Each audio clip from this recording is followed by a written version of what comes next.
Anda mungkin berinteraksi dengan kecerdasan buatan hampir setiap jam saat ini. Iya, sadar atau tidak. Tepat sekali.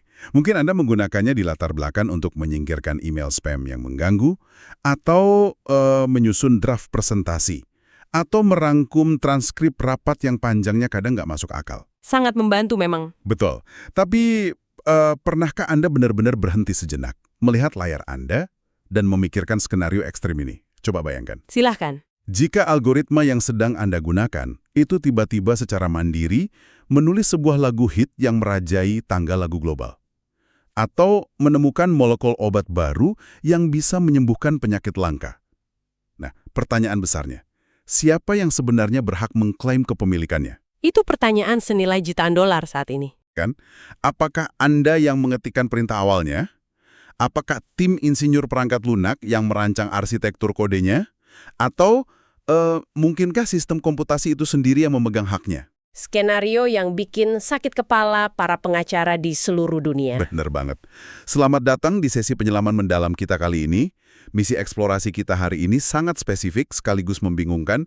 Kita akan membongkar apakah kecerdasan buatan atau AI ini memiliki tempat di mata hukum sebagai subjek, sebagai penemu, atau sebagai penulis. Dan perjalanannya akan cukup panjang. Sangat panjang.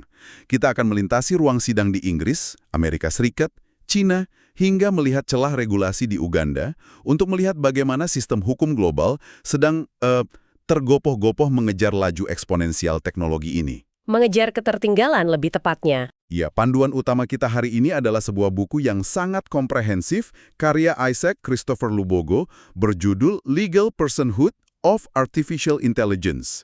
Oke, mari kita bedah ini. Mengurai masalah ini memaksa kita untuk melihat langsung ke fondasi terdalam dari hukum kekayaan intelektual atau yang sering kita sebut intellectual property, IP. Fondasi yang sudah ada sejak lama ya? Betul.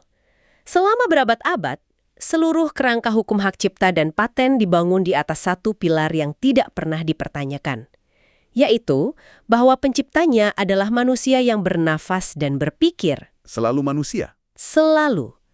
Hukum IP itu dirancang murni sebagai instrumen ekonomi untuk memotivasi pikiran manusia. Gini, kita memberikan monopoli sementara kepada seorang penulis atau penemu agar mereka bisa memonetisasi keringat dan waktu mereka. Jadi ada insentif finansial di sana? Tepat. Uang itu digunakan untuk menghidupi keluarga mereka, yang pada gilirannya mendorong mereka dan orang lain untuk terus menghasilkan inovasi yang menguntungkan peradaban. Nah, sistem ini sama sekali tidak memiliki ruang untuk entitas non-manusia. Entitas yang bisa memproses informasi jutaan kali lebih cepat ya? Iya. Dan yang paling penting, entitas yang tidak perlu makan, tidak butuh tidur, atau membayar tagihan listrik. Masuk akal. Tapi sejarah tentang perdebatan mesin yang berpikir ini sebenarnya memiliki akar yang jauh lebih panjang dari yang disadari banyak orang kan? Jauh lebih panjang. Di dalam sumber kita, Lubogo menarik garis waktu kembali ke abad ke-19, ke eranya ada Lovelace. Ah ya, Lovelace. Lovelace ini sangat skeptis. Baginya, mesin analitik hanyalah kalkulator glorifikasi. Mesin cuma melakukan persis apa yang diinstruksikan oleh manusia, tanpa secercah pun orisinalitas. Itu pemikiran standar pada masa itu. Pemikiran yang bertahan cukup lama, sampai Alan Turing muncul pada tahun 1950. Turing mematahkan batasan itu dengan memprediksi bahwa suatu hari nanti mesin akan menembus batas kalkulasi murni dan mulai berpikir. Ini yang kemudian melahirkan konsep Turing Test. Dan kalau kita melihat sekeliling kita sekarang, Prediksi Turing seolah sudah menjadi artefak masa lalu. Maksud saya, buku ini menyajikan beberapa contoh kasus yang sejujurnya membuat saya mempertanyakan definisi kreativitas itu sendiri. contohnya, Pada tahun 2016, ada eksperimen dari Google yang menggunakan Recurrent Neural Network Language Model atau RNNLM. oke, RNNLM, Mereka tidak sekedar memasukkan aturan tata bahasa ke dalamnya. Mereka memberi makan arsitektur jaringan saraf rekursif ini dengan 11.000 buku novel roman dan fiksi yang belum diterbitkan. jumlah data yang luar biasa besar untuk ukuran tahun segitu. Sangat besar. AI ini belajar dari pola linguistik, mengulanginya, dan membangun konteksnya sendiri. Dan Anda tahu hasil lahirnya? Puisi kalau saya tidak salah ingat. Betul. AI tersebut memuntahkan puisi kelam yang terasa sangat organik. Dengarkan kutipan ini. He was silent for a long moment. It was dark and cold. Wow, he was silent for a long moment. It was dark and cold. Ya, ini bukan sekedar susunan kata acak. Algoritma ini mereplikasi ritme keputusasaan manusia. Lalu, buku ini juga menyebutkan Microsoft Show Bing di Cina. Yang menerbitkan buku itu ya? Ya, merilis buku berisi 139 puisi. Dan jangan lupa, sistem Jukedek yang mampu mengkomposisi musik pop original dari awal hingga akhir dalam hitungan detik. Yang menarik di sini adalah pergeseran fundamental dari sifat teknologi itu sendiri. Bagaimana maksudnya? Kita kan sudah lama terbiasa dengan konsep AI-aided creations, di mana perangkat lunak hanyalah alat mutakhir. Seperti kamera digital. Tepat, kamera digital dan perangkat lunak editing adalah alat bagi fotografer, hak ciptanya tetap milik fotografer. Tetapi karya-karya puisi dan musik yang baru saja Anda bahas tadi adalah AI-generated creations. Dihasilkan sepenuhnya oleh mesin. Ya, mesin itu menghasilkan karya secara otonom setelah menerima pemicu awal, nyaris tanpa campur tangan kreatif manusia dalam proses pembentukan karyanya. Ini menghancurkan asumsi dasar hukum IP yang kita bicarakan di awal tadi. Karena mesin tidak butuh insentif. Persis, sebuah algoritma neural network tidak membutuhkan insentif finansial. Mesin tidak perlu dibayar royalti untuk memotivasi dirinya menulis puisi kedua atau ketiga. Jadi kalau kita memberikan hak cipta pada mesin, Yang menjadi tujuan awal hukum tersebut diciptakan. itu poin yang sangat tajam. Dan konflik filosofis ini langsung menabrak tembok realitas ketika kita masuk ruang sidang hak cipta. Buku ini membedah dua aliran besar dalam menilai apa yang membuat sebuah karya pantas mendapatkan hak cipta. Terdapat perpecahan yurisdiksi yang sangat jelas di sini. Di satu sisi, ada doktrin sweat of the brow atau keringat di dahi. Pendekatan yang lebih tradisional. Sangat tradisional. Dan ini masih dipegang di beberapa negara persemakmuran, termasuk Uganda. Pendekatan ini melihat pada usaha fisik, waktu, dan modal yang dikeluarkan. Jadi pokoknya asal ada usaha. Betul. Anda bekerja keras mengumpulkan data, Anda mendapat hak cipta, terlepas dari seberapa membosankan hasilnya. Di sisi lain, kita memiliki doktrin modicum of creativity. Kreativitas minimum. Mereka menegaskan bahwa kerja keras mekanis saja tidak ada nilainya di mata hukum hak cipta. Harus ada percikan kreativitas minimum. Dan percikan itu, Dan yang paling krusial, percikan itu harus lahir dari kognisi manusia. kognisi manusia. Nah, ini adalah transisi yang sempurna untuk masuk ke salah satu sengketa hukum paling surrealistis yang pernah ada yang dibahas di buku ini. Saya tahu kemana arah pembicaraan ini. Kasus Monkey Selfie. Atau secara formal dikenal sebagai Naruto versus Slater. Kasus yang sangat ikonik. Sangat. Pada tahun 2011, David Slater, seorang fotografer satwa liar, pergi ke hutan di Indonesia. Dia sengaja meninggalkan peralatan kameranya dengan harapan satwa liar di sana akan berinteraksi dengannya. Eksperimen yang cukup berani. Ya, dan berhasil. Seekor monyet Makau jambul hitam bernama Naruto mengambil kamera tersebut dan menjepret dirinya sendiri. Dan hasilnya viral. Meledak di internet. Hasilnya adalah foto selfie monyet tersenyum. Tapi bagian anehnya terjadi pada tahun 2015. PETA, organisasi hak asasi hewan, mengambil langkah yang mencengangkan dengan menuntut Slater di pengadilan AS. Mewakili monyetnya. Mewakili monyetnya. Mereka mengklaim bahwa Naruto, sang monyet, adalah pencipta dan pemilik sah hak cipta foto tersebut. Tapi pengadilan menolaknya. Menolaknya mentah-mentah. Putusannya jelas, Undang-Undang Hak Cipta tidak menjangkau entitas non-manusia. Hewan tidak bisa menjadi pemegang hak cipta. Logika jurisprudensi dari kasus monyet itu langsung diterapkan ke dunia teknologi? Ke algoritma, Ya. Kantor Hak Cipta AS dengan cepat memperbarui kompendium mereka. Secara eksplisit menyatakan bahwa mereka tidak akan mendaftarkan karya yang dihasilkan oleh mesin atau proses komputasi yang beroperasi secara acak tanpa masukan kreatif dari penulis manusia. implikasinya pasti sangat masif. Sangat. Di Amerika Serikat, jika Anda menggunakan AI untuk menulis naskah film atau melukis karya seni digital tanpa modifikasi manusia yang substansial, karya tersebut langsung jatuh ke domain publik. Langsung jadi milik umum. Betul. Tidak ada perlindungan. Siapapun bisa mengambilnya, menjualnya, atau menyalinnya tanpa konsekuensi hukum. Tunggu dulu, kebijakan AS itu terkesan sangat kaku, dan dunia nyata ternyata tidak seragam itu. Mari kita lihat apa yang dicatat Lubogo tentang kejadian di Cina pada tahun 2020. Kasus Tencent. Ya, Kasus Tencent Dreamwriter? Tencent menciptakan perangkat lunak AI yang mampu merangkai dan menerbitkan artikel analisis finansial secara otomatis. Berdasarkan fluktuasi pasar saham kalau saya tidak salah. Tepat.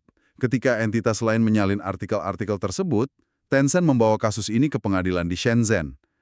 Dan berlawanan arah dengan Amerika, pengadilan Cina memutuskan bahwa artikel yang sepenuhnya ditulis oleh algoritma tersebut memenuhi standar perlindungan hak cipta. Keputusan yang sangat menarik. Dan hak tersebut mutlak diberikan kepada Tencent sebagai perusahaan pembentuk AI-nya.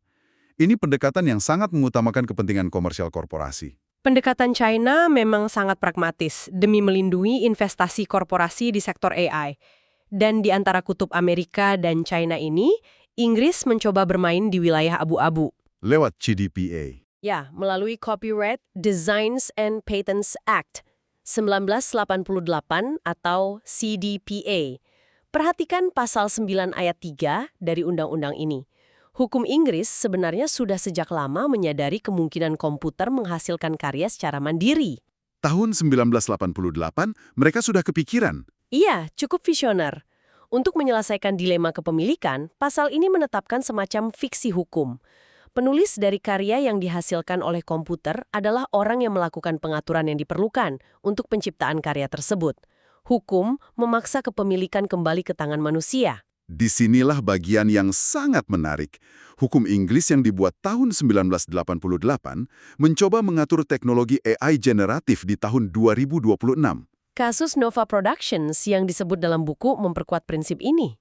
Iya, tapi jujur saja, menerapkan konsep orang yang melakukan pengaturan ke dalam ekosistem machine learning modern terdengar seperti mimpi buruk absolut bagi para pengacara. Sangat rumit. Bayangkan sebuah model AI saat ini. Ada insinyur yang membangun arsitekturnya. Ada perusahaan pihak ketiga yang mengumpulkan jutaan dataset gambar untuk melatihnya. Dan ada pengguna akhir. Pengguna akhir yang mungkin hanya anak remaja di kamarnya mengetikkan 5 kata sebagai prompt. Dari semua rantai ini, siapa yang sebenarnya melakukan pengaturan yang diperlukan?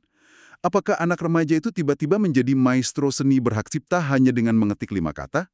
Ekosistem AI modern mengaburkan batas kausalitas dan hukum benci pada ambiguitas. Memberikan hak cipta kepada pembuat prompt rasanya tidak sebanding dengan percikan kreativitas. Namun memberikannya kepada pembuat algoritma juga mengabaikan fakta bahwa algoritmanya lah yang merangkai hasil akhirnya berdasarkan probabilitas matematis. Serba salah rasanya. Dan jika perdebatan hak cipta ini terdengar rumit bagi Anda, dunia hak paten jauh lebih kejam dan tak kenal kompromi. Sangat tak kenal kompromi.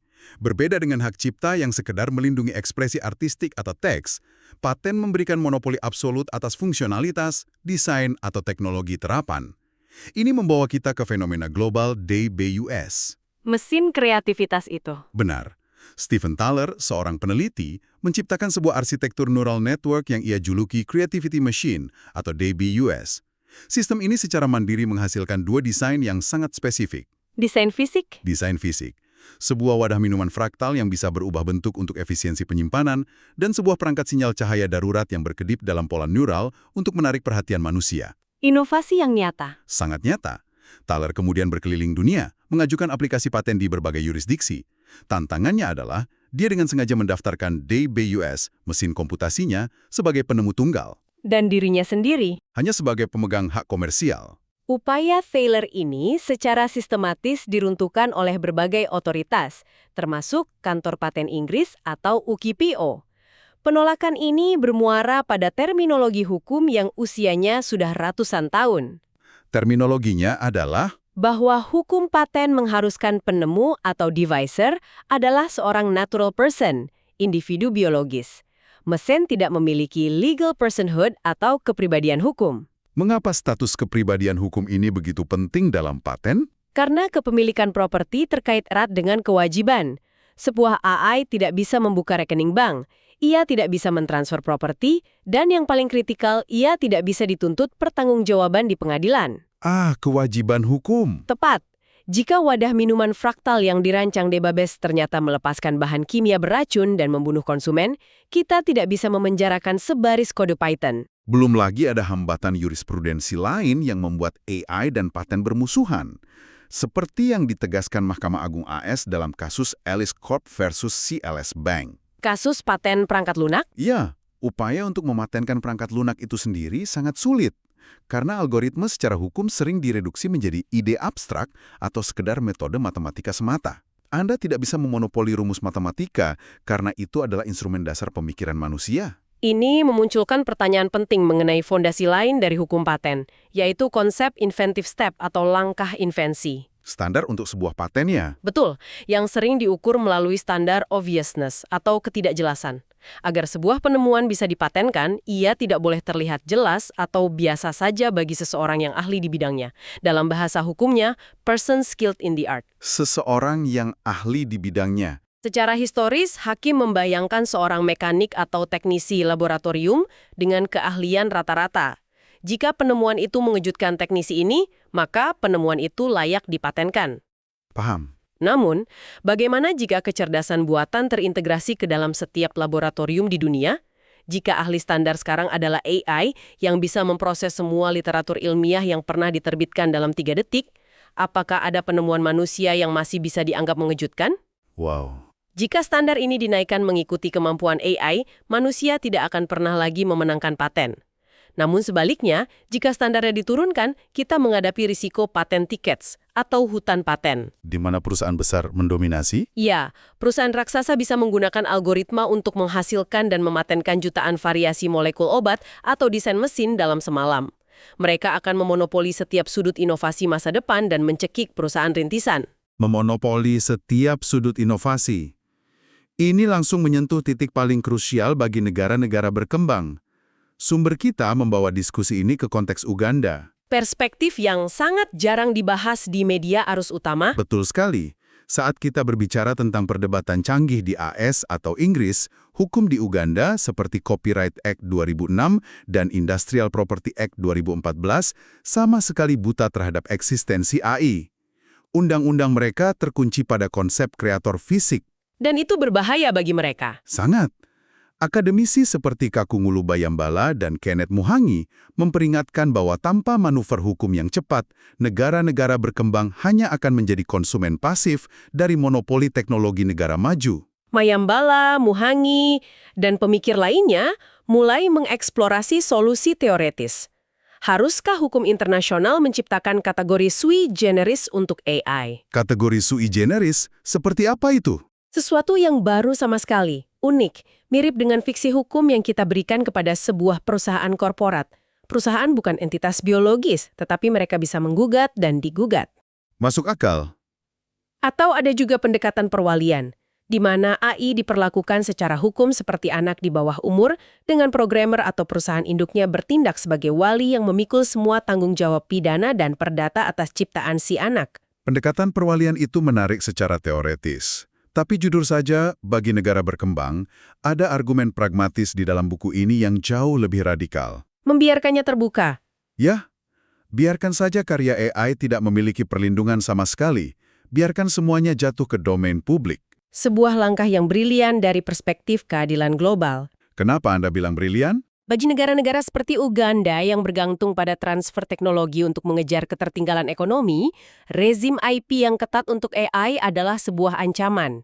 Jika hasil analisis data jutaan algoritma, desain efisiensi mesin, atau kode perangkat lunak buatan AI otomatis masuk ke domain publik tanpa halangan hak cipta, ini menciptakan perpustakaan inovasi terbesar dalam sejarah. Semua orang bisa mengaksesnya. Tepat, universitas di Kampala, startup lokal di Nairobi, atau peneliti independen dapat mengambil, memodifikasi, dan membangun teknologi baru dari karya AI tersebut tanpa harus membayar biaya lisensi yang mencekik ke Silicon Valley. Domain publik bisa menjadi alat penyeimbang lapangan bermain global. Jadi, apa arti dari semua ini? Kita telah membedah perdebatan hukum tentang siapa yang memiliki karya AI atau apakah AI bisa dimiliki. Tetapi perdebatan IP pada akhirnya bertujuan untuk melindungi apa yang ada di dalam otak AI tersebut. Dan ini adalah transisi kritisnya. AI tidak terlahir pintar. Tidak sama sekali. Kecerdasan algoritmik murni didorong oleh data.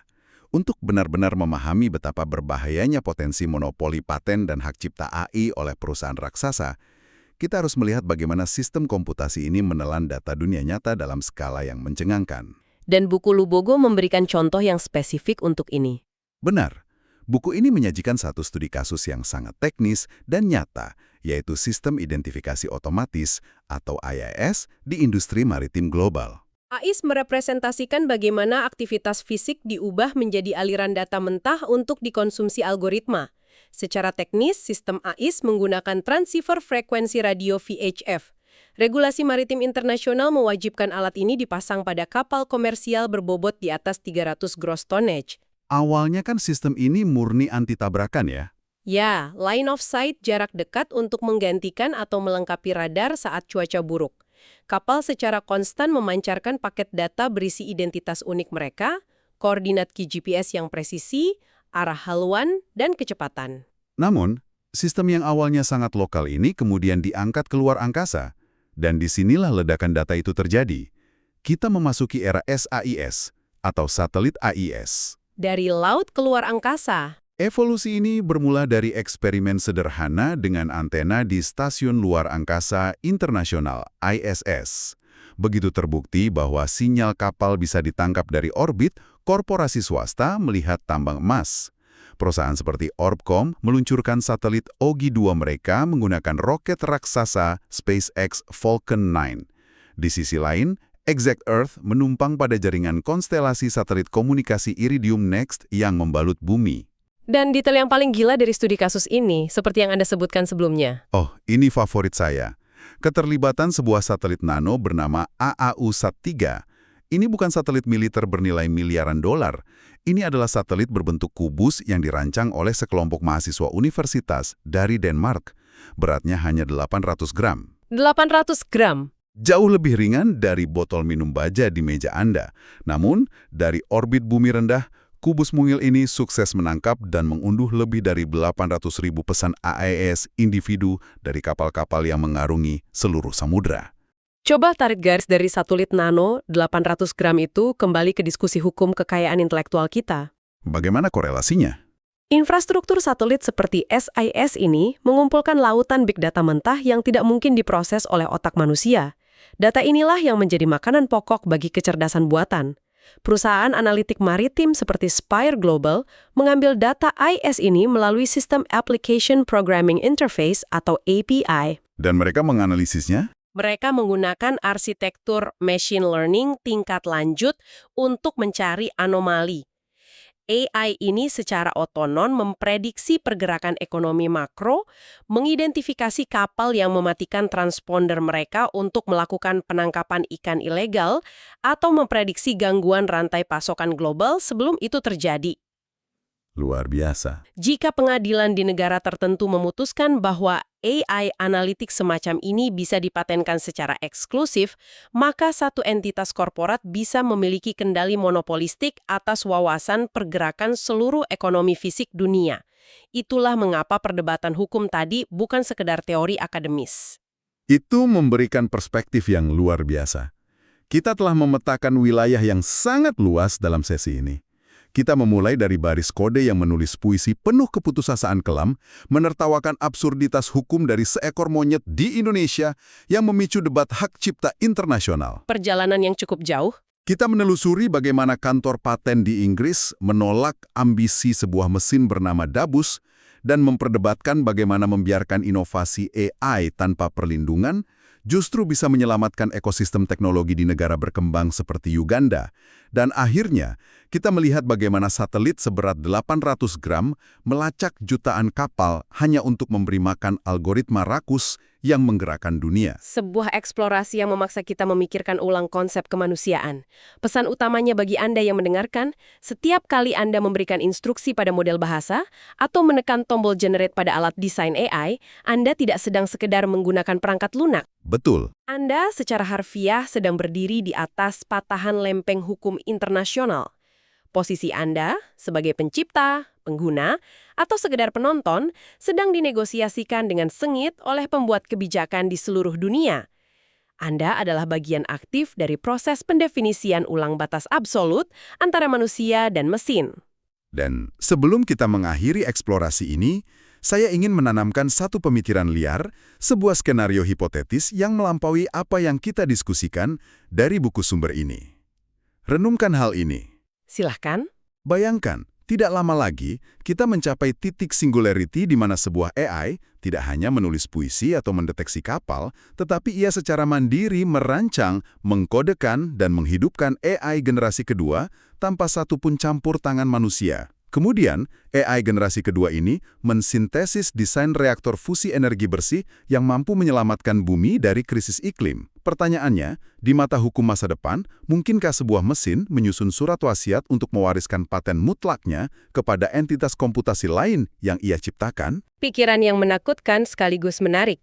Dan skenario terburuknya, jika desain reaktor buatan algoritma itu ternyata cacat, memicu radiasi fatal yang menghancurkan sebuah kota, apakah sistem peradilan kita akan membangun penjara server digital berdinding firewall hanya untuk memenjarakan serangkaian kode biner seumur hidup?